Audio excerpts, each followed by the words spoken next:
Vaša svetost, iz pristaništa javljaju da je sinoć stigao arhijepiskop srpski, gospodin Sava Nemanjić, i već se zaputio k nama. Znate kako on brzo putuje. Mislim da će uskoro stići. Jaše kao Nemanjin vitez, a ne kao monah iz Svete Gore. Put sam ovamo dolazio sa dosta blaga koje mi je dao kralj Radoslav.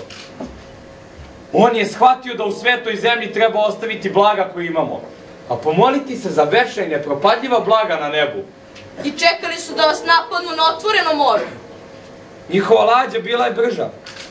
Kada su se primakli, toliko da im možemo vidjeti lica i noževe, pomolio sam se.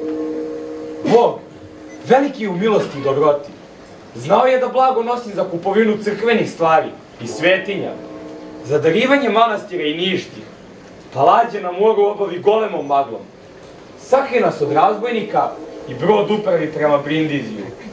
Tako nas Gospod izbavi od razbojnika. Onda je bila bura, nevreme. Bura je uskvitlala nebo i more. Ako su Srbi, drevan evropski narod, imali srećan trenutak u svojoj povesti, onda je to nesumnjivo onaj kada je na njenu scenu stupio moćni župan Nemanja, rodonačelnik svetorodne dinastije.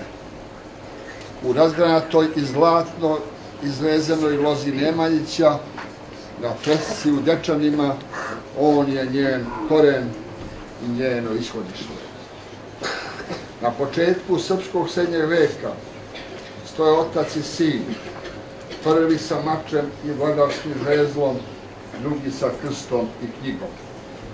Raskošnu pričarsku odeždu zamenio je princ Rasko monaškom rizom.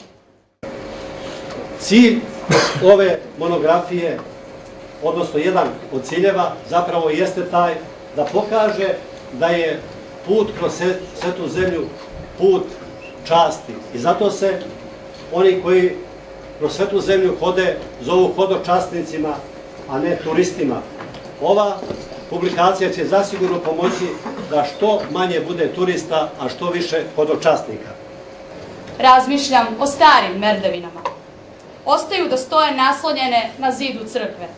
Ničije i svačije. Prkose zidovima. Nude pomoć da se zid preskoči.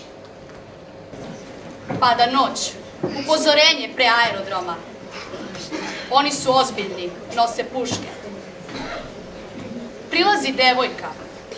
Mlada i lepa. Osmeh moj i njen.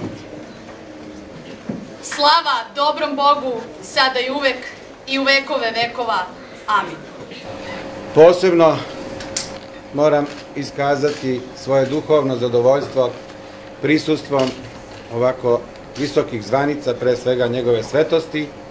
I ako se setiste, pre 2 godine rekoh da se ovo ljudima događa jednom ili nijedan put u životu. Evo, s Božijom pomoću, mi doživljavamo to samo posle 2 godine. Hvala vam, vaša svetosti, na vašem blagoslovu i vašem vremenu koje ste nam ukazali vašim prisustvom, zajedno sa crkvenim velikodostojnicima. Duh Svetoga Save i Svetosavlja nam je danas najpotrebniji u našem vremenu. U vremenu kada nam se država nekako osipa, kada nam se narod osipa, srpski narod je naselio mnoge kontinente, i Ameriku, i Evropu, i Australiju, daleku, a ovde smo sve u manjem broju. I potrebna je jedna ličnost, kao što je ličnost Svetoga Save, da nas okupi, sabere, da nas ujedini i objedini i da nam ulije jedan duh, jedno osjećanje, ono što čini duh i sadržinu pravoslavlja. To još nismo postigli, ali verujemo da ćemo nastaviti i postići ono maksimalno što je moguće. Sretan praznik, sretan slava.